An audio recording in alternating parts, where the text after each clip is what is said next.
Devant le roi des Belges et les 14 membres de son gouvernement, Bart De Wever s'avance pour prêter serment. Il est le premier nationaliste flamand à s'installer au pouvoir en Belgique.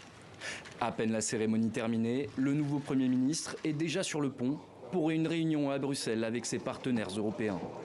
Je suis Premier ministre depuis 2 heures et immédiatement participer déjà à un sommet européen, c'est un défi, disons.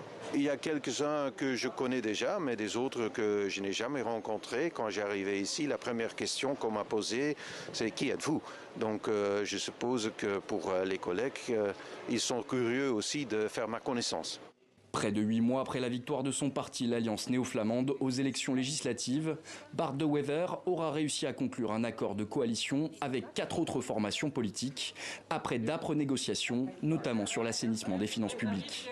Parmi les dossiers prioritaires annoncés par l'ancien maire d'Anvers, la restriction de la politique d'asile, l'accent sur le sécuritaire et la baisse des droits pour les chômeurs.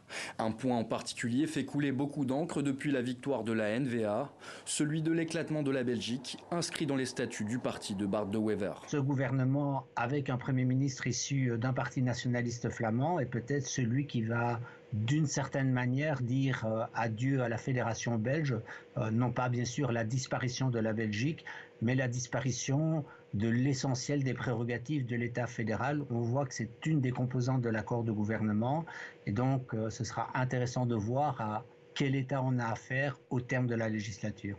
Maintenant que le gouvernement est formé, la coalition pourra-t-elle durer? C'est la grande question avancée par les observateurs de la vie politique belge. La coalition gouvernementale de 5 formations politiques représente 81 des 150 députés de la nouvelle Chambre élue le 9 juin dernier.